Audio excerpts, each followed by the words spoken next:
So, my friends, welcome to a new crypto update video. Bitcoin at 110,900 US dollars, and with that, happy new all-time high, at least if we look at some exchanges. On some exchanges, we've even reached over 112,000 US dollars. Here, for example, in the Binx chart, we have a new all-time high, even if it's just by a tiny bit. And that's exactly the point why we should still be extremely cautious, or at least maybe wait for today's daily close and the weekly close. Still, it doesn't look bad. Yesterday, we had a nice move upwards, which also closed relatively high up, at least on the 1 hour and 4 hour time frames. We'll take a look at the rest today. Just a quick heads up for you, tonight at 7 o'clock, as always, there will be a live stream on YouTube, Kick, and Twitch. Feel free to join in. I'll post all the links for you later in the Telegram group. And before we get started with the video, go ahead and leave a like on the video. Subscribe to the channel if you haven't already, and of course, feel free to join the free Telegram talk and signal group. If you're interested in updates, news, and signals, feel free to join. You'll find the link for that for free down in the video description. And if you're still looking for an exchange where you can trade everything we talk about here or by spot with the lowest fees, you can do all that on my partner exchange, BingX. Right now, you can get up to 11,500 USDT in bonuses that you can claim. So, yeah, Bitcoin at 110,900 US dollars. Finally, a bit more movement. That's why I didn't make any videos the last 2 days. Absolutely nothing happened on the chart. Now we've moved up through this resistance here.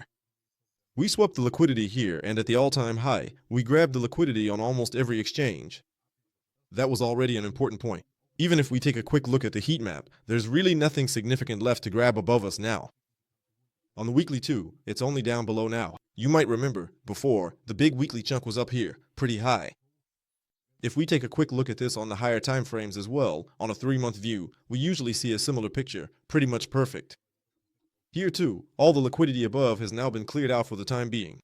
Theoretically, we'd still have room up to 113,000 US dollars. Strangely enough, there's nothing below either. The higher we go in the time frame, let's take a 6-month time frame, the less there is below, basically nothing at all. It's as if there's literally zero liquidity left below that we could even grab, as if a market is just dead. That's what it looks like according to this chart here. So that means, maybe for now we don't even need to pay attention to this anymore. Or we just go back to the smaller time frames. There, the whole picture looks different again. After that, up to 112, 113, and then down to 107,000 US dollars. And that's exactly our breakout point as well, if we take a look at the whole thing here on the 4-hour chart, a nice green vector. Like I said, we didn't close above our all-time high.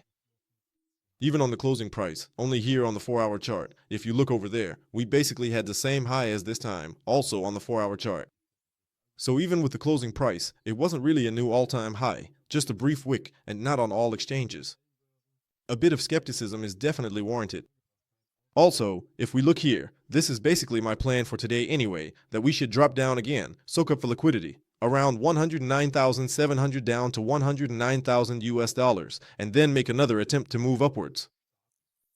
From a daily perspective, if we look at the whole thing, it's not really bullish either. And that's simply because we didn't get a proper daily close above it. So, point number 1, at least something positive you can say about the daily close is that we closed above this, and this high. Perfect. These highs were definitely taken out here already. That's a positive sign. But basically, with the daily close, we only grabbed the liquidity above our all-time high. We closed below it. It was still a very, very, very green candle, but those are the negative factors. So, we need to pay attention to this first. How does the day close? And especially, how does the week close?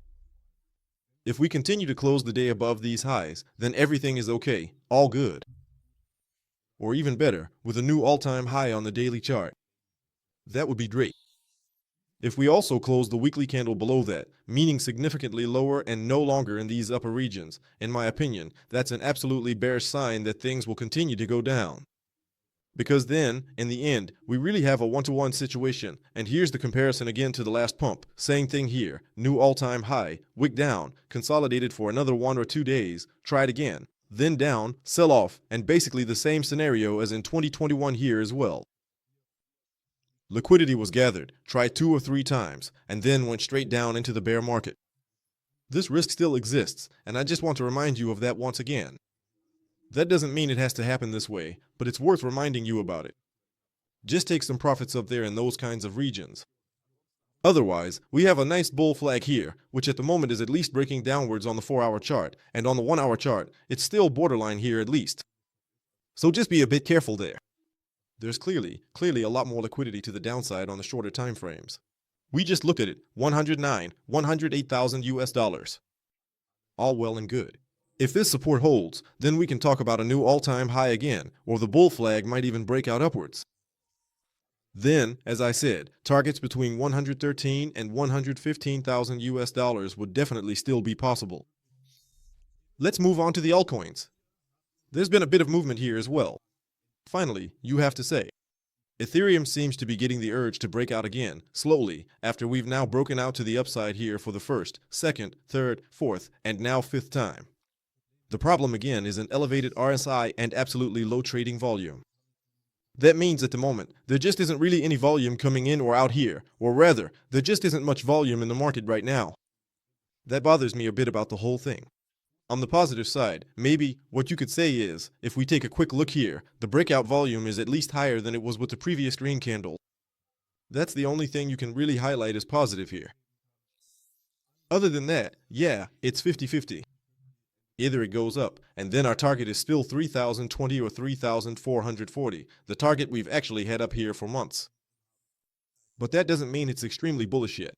No, so even here, there's still the chance that this is ultimately just an A, B, and then C correction downward, and that we might only see our low at 1,200 US dollars or even lower. So, an altcoin season would be nice, but Ethereum has to lead the way. If we do reach this price range up here, the altcoins should definitely follow suit in a big way. And we're already starting to see it. Solana is holding up well, at least reaching its last high point here too. I like that as well. And we'll take a look at the other altcoins tonight during the live stream, at least the altcoins. We'll take a closer look at them then. Alright, let's move on to the traditional markets. Gold, yeah, it's in a sideways phase. There weren't really any significant news on the US market yesterday. The auction of 10-year government bonds was successful. This is a positive sign for possible interest rate cuts and the like.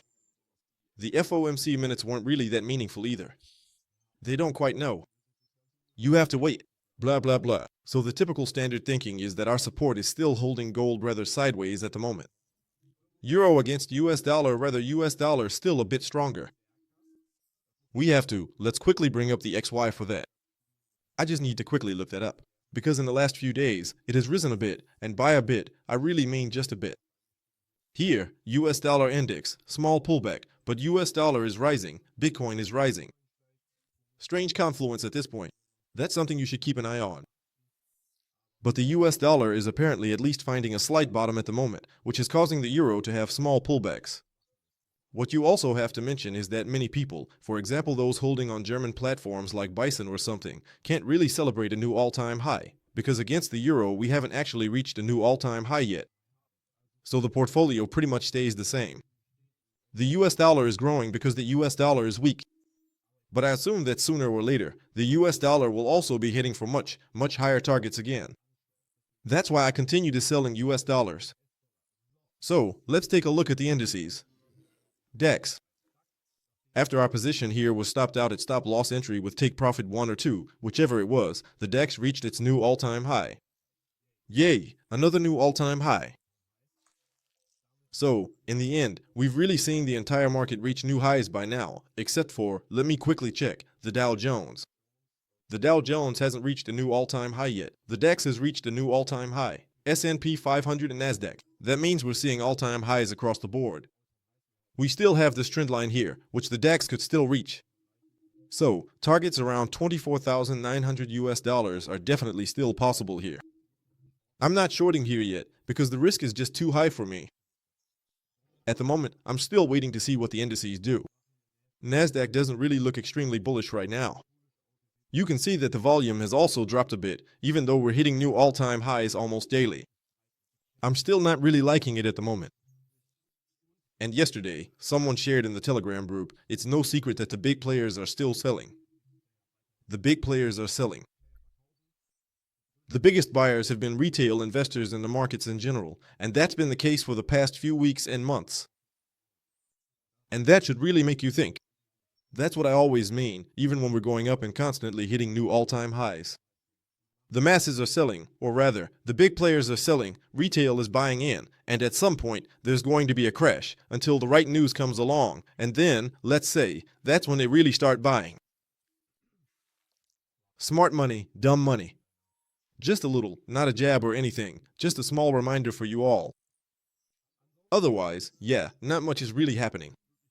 Like I said, all the markets are at all-time highs, and what you should maybe keep an eye on again is, where is it? Where is it? I just saw it. I need to add it down below as well. It's the volatility index. It's really low right now.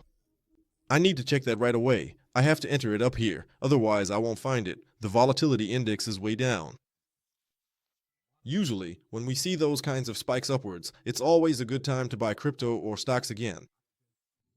Right now, it's pretty much at the bottom, which means volatility is dropping significantly, as we can also see in the markets. Sure, we've just hit a new all-time high for Bitcoin in the DEX, but it's really about the big players, the S&P 500, Dow Jones, and Nasdaq. Those are the companies, or rather the indices, we should be paying attention to. And as long as this thing is down here, everything is still all good. As soon as we see a breakout to the upside here, you should have some cash ready. But alright, let's take another calm look at everything this evening. There really aren't any numbers coming out today, except for the 30-year government bonds and, of course, the unemployment data, meaning initial and continuing claims. And otherwise, that's it from my side. Thanks for watching. We'll catch up this evening at 7 o'clock on YouTube, Twitch, and of course also on Kick.